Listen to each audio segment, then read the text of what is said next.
I'm standing on the Hill of Ward here in the Boyne Valley in the heart of Ireland's ancient east.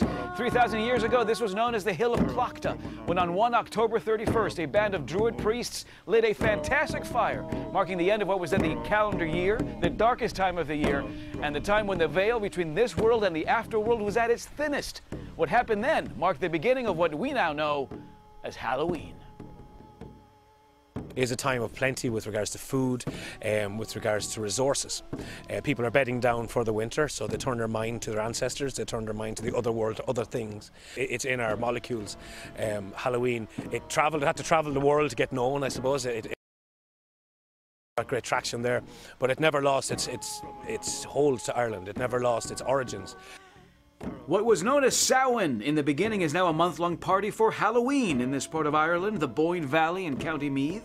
More than 40 October events, including Scary Tales at Tato Park, a frightening, interactive retelling of popular children's stories, and Pharmaphobia, a working farm-turned-scream park, a fright experience that draws night crowds by the thousands. It's been named Best Halloween Attraction in all of Europe. Halloween, of course, sheds the light on Ireland's ancient history, so haunted sites on this island abound. In Northern Ireland's County Antrim, tales of witches and ghosts includes the story of Lady Isabella, imprisoned by her husband atop this 17th century tower when she failed to bear him a son. She could bear it no longer, and a few weeks later, she dragged a stool over to the window, she climbed up, and she threw herself from the battlements of the castle. And they say that she is constantly searching for the child, and that sometimes you can hear the child crying at night in the castle. And up the coast, the ghost of a grey lady is set to roam the tunnel of dark hedges, made famous in HBO's Game of Thrones. Hello there, and welcome to Derry Halloween, the greatest Halloween celebration in the world.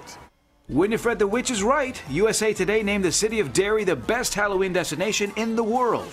Costume parties, parades, and shows, including the local history museum's Tower of Terror, where ghoulish creatures keep you on your toes, and spectacular light shows along the city's famous walls that date back 400 years.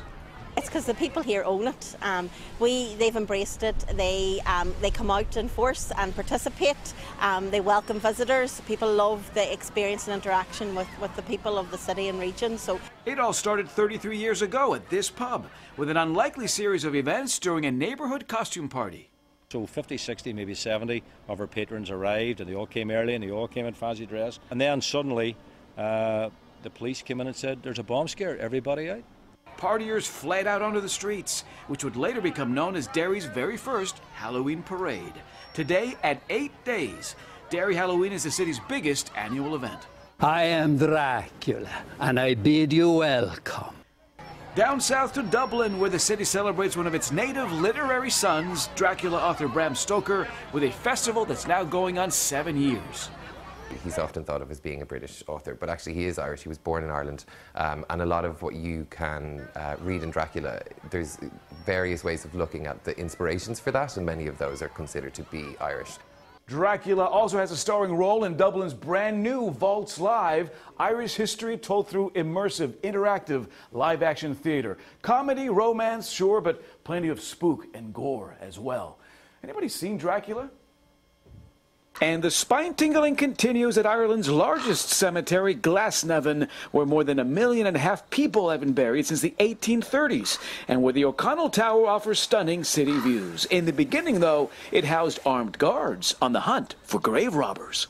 Grave robbing was very much a menace around Dublin, indeed, and all over Europe, as a matter of fact, as anatomy students were crying out for fresh remains. The tower reopened to the public just this past May, after a still unsolved bombing shut it down 47 years ago.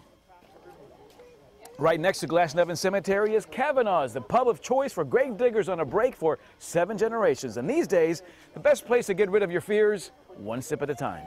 Cheers. Wow, very interesting.